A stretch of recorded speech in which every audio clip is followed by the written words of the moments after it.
السلام علیکم. آج کی کہانی بے رحم شہر. بارش ابھی تھمی نہیں تھی مگر شہر کی سڑکیں بھی بھری ہوئی تھی. گاڑی کے شور میں انسانی آوازیں کہیں دب سی گئی تھی. ہر شخص جلدی میں تھا مگر کسی کو معلوم نہیں تھا آخر جانا کہاں ہے. اونچی عمارتوں کے درمیان کھڑا حسان خود کو بڑا چھوٹا محسوس کر رہا تھا. اس کے ہاتھ میں پرانا بیگ تھا جبکہ آنکھوں میں بے شمار خواب لرز رہے تھے. گاؤں سے نکلتے اس نے سوچا تھا کہ شہر کیسا بدل دیتا مگر چند مہینے میں اسے اندازہ ہوا کہ شہر سے انسان نہیں بدلتا، احساس بھی بدل دیتا ہے. صبح سویرے وہ بس اسٹاپ پہنچا جہاں چہروں کا ایک سمندر موجود تھا. لوگ ایک دوسرے کے قریب تھے مگر دل بہت دور تھے. کوئی کسی کی آنکھوں میں نہیں دیکھتا تھا. سب اپنے موبائل اور مصروف ہوئے تھے. حسان اکثر سوچتا ہے آخر ایک ایسی زندگی جہاں انسان کے پاس وقت تو ہے مگر اپنی اہمیت نہیں. گاؤں میں شام ہوتے ہی سب لوگ ایک دوسرے کے گھروں کا رخ کرتے تھے. چائے بنتی، باتیں ہوتی، ہنسی گزرتی. یہاں تو پڑوسیوں کے نام بھی نہیں معلوم ہوتے. وہ ایک چھوٹی سی کمپنی میں ملازم تھا. تنخواہ معمولی سی تھی مگر خرچے بہت زیادہ تھے. مہینے کے آخری دنوں میں اکثر اس کی جیب خالی ہو جاتی. پھر بھی وہ ہر مہینے اپنی ماں کے لیے کچھ رقم بھیجتا تھا. ماں ہمیشہ فون پر مسکراتی آواز میں بات کرتی ہے مگر حسان جانتا تھا کہ اس کے مسکراہٹ کے پیچھے بے شمار پریشانی بھی چھپی ہیں. ایک دن وہ دیر سے واپس لوٹا. سڑک کنارے بیٹھے ایک بوڑھے شخص بارش سے بچنے کی کوشش کر رہا تھا. لوگ تیزی سے گزر رہے تھے مگر کسی نے رک کر اسے نہ دیکھا. حسان کے قدم رک گئے. اس نے اپنی کوٹ اتار کر بوڑھے کے کندھے پر رکھ دیا. پوچھا بیٹا تم شہر میں نئے ہو؟ حسان حیران ہو گیا. اس نے ایسے پوچھا جی مگر آپ نے کیسے پہچانا؟ بوڑھا ہلکا سے مسکرایا کیونکہ پرانے لوگ اب کسی کے لیے رکتے. یہ جملہ حسان کے دل میں اتر گیا. اس رات وہ بہت دیر تک سو نہ سکا. کھڑکی سے باہر دیکھتے ہوئے محسوس ہوا کہ شہر میں سب کچھ موجود ہے مگر سکون نہیں ہے. سکون کہیں کھو گیا ہے. اگلے دن دفتر میں ادھے معمولی شور تھا. کمپیوٹر اسکرینوں کے سامنے بیٹھے لوگ مسلسل کام کر رہے تھے. کسی کے چہرے پر تھکن تھی، کسی کے لہجے کا غصہ مگر سب خاموشی سے وقت گزار رہے تھے. وہاں ایک لڑکی بھی کام کرتی تھی جس کا نام مریم تھا. وہ کم بولتی مگر اس کی آنکھوں میں عجیب اداسی رہتی تھی. ایک دن اچانک پیٹی چلی گئی تو دفتر میں خاموشی پھیل گئی. تب پہلی بار حسان مریم کی صحیح بات ہوئی. مریم نے ہلکی آواز سے پوچھا کیا تمہیں کبھی اپنے گھر کی یاد آتی ہے؟ حسان نے مسکرا کے کہا ہر دن. یہ مختصر جواب سن کر مریم کی آنکھیں بھر آئیں. اس نے بتایا کہ وہ بھی دوسرے شہر سے آتی ہے. اس کے والد بیمار ہیں. گھر چلانے کے لیے اسے نوکری کرنا پڑتی. دونوں اکثر دوپہر کے وقت ساتھ بیٹھ کے چائے پیتے تھے. باتیں زیادہ نہ ہوتی تھی مگر خاموشیاں بھی ایک کبھی کبھی رشتہ بن جاتے ہیں. ایک شام دفتر سے نکلتے مریم نے کہا شہر انسان کو بہت مضبوط بنا دیتا ہے. حسان نے جواب دیا یا شاید بہت تنہا. مریم خاموش ہو گئی. شاید وہ اس بات سے اتفاق کرتی تھی. دن گزرتے گئے. حسان نے محسوس کیا مریم کی موجودگی میں اسے اس شور میں بھرے شہر میں کچھ سکون دینے لگی ہے. مگر شہر کی زندگی کبھی سیدھی نہیں چلتی تھی. ایک دن کمپنی نے کئی ملازم فارغ کرنے کا اعلان کیا. فہرست میں حسان کا نام بھی تھا. اس کے ہاتھ کانپنے لگے. جیب پہلے ہی خالی تھی اور اب روزگار بھی چلا گیا. وہ سارا دن سڑکوں پر گھومتا رہا. شام تک بارش شروع ہو گئی. روشنی سے جگمگا شہر اس وقت بہت بے رحم لگنے لگا. ہر عمارت، ہر سڑک جیسے اس کا مذاق اڑا رہی. اس دوران اس کا فون بجا. ماں کی کال ہے. اس نے خود کو سنبھالتے ہوئے بات کی. ماں خوشی سے بتا رہی تھی کہ گاؤں میں فصل اچھی ہوئی. پھر اچانک اس نے پوچھا بیٹا تم ٹھیک تو ہو نا؟ حسان چند لمحے خاموش تھا. پھر ہنستے ہوئے بولا جی ماں میں بالکل ٹھیک ہوں. کال ختم ہو اس کی آنکھوں میں سے آنسو بہنے لگے. شہر کی بھیڑ میں کھڑا وہ خود کو پہلے سے زیادہ اکیلا محسوس کر رہا. رات کے مریم کا پیغام ہے. اس نے صرف اتنا لکھا تھا کہ ہمت مت ہارنا. یہ 4 لفظ حسان کے لیے امید بن گئے. اگلے دن اس نے نئی نوکری کی تلاش کی.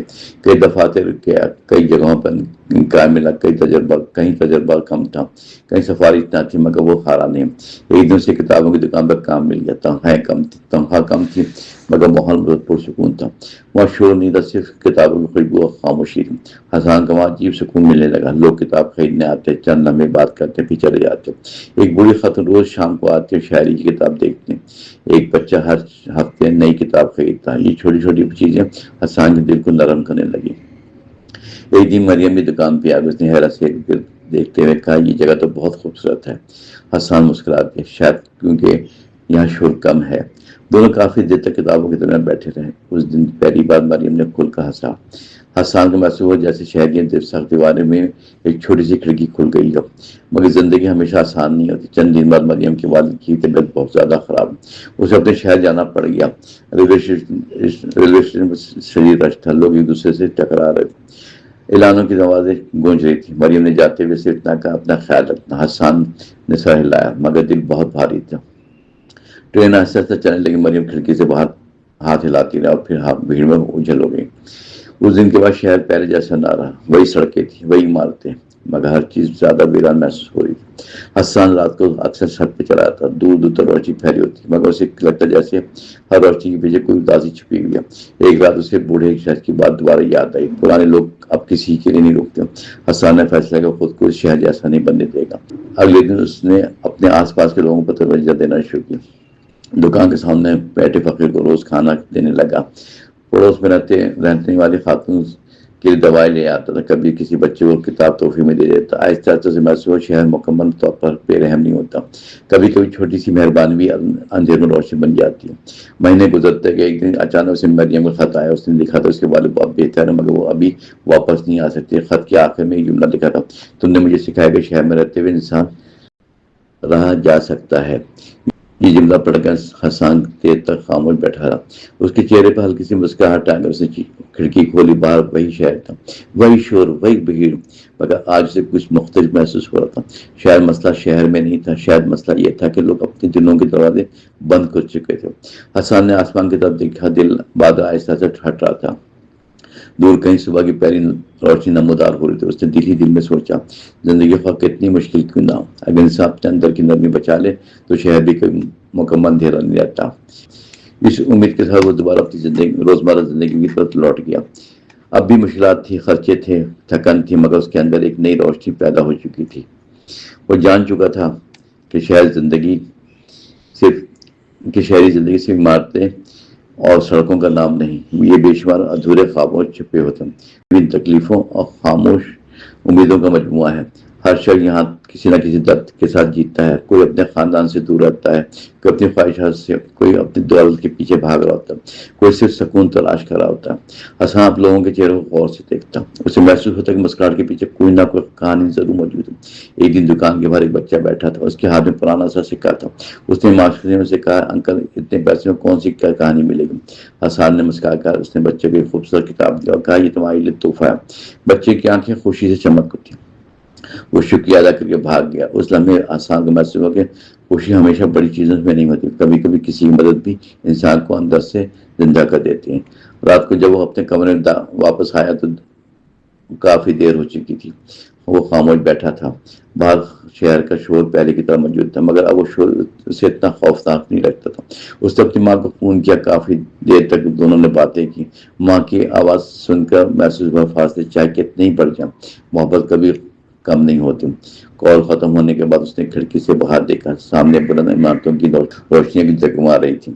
ہر کھڑکی کے پیچھے شاید کوئی جاگ رہا ہو, کوئی سوچ رہا تھا, کوئی رو رہا تھا. شہر کبھی سوتا نہیں. کبھی یہاں لوگ اپنے خوابوں کے ساتھ کھڑکی کے پیچھے شاید لوگ جاگ رہے تھے. کوئی سوچ رہا تھا, کوئی رو رہا تھا. شہر کبھی سوتا نہیں کیونکہ یہاں لوگ اپنے خوابوں کے ساتھ جاگتے رہتے ہیں. حسان ایسا ایسا مسکراتا. اب اس زندگی سے بھاگنا نہیں چاہتا تھا. اس نے سیکھ لیا تھا کہ اگر دل زندہ رہے تو بے رحم شہر بھی انسان کو توڑ نہیں سکتا. صبح کی ٹھنڈی ہوا کمرے میں داخل ہوئی. اس نے گہری سانس لی اور نئی امید کے ساتھ اپنی آنکھیں بند کر لی.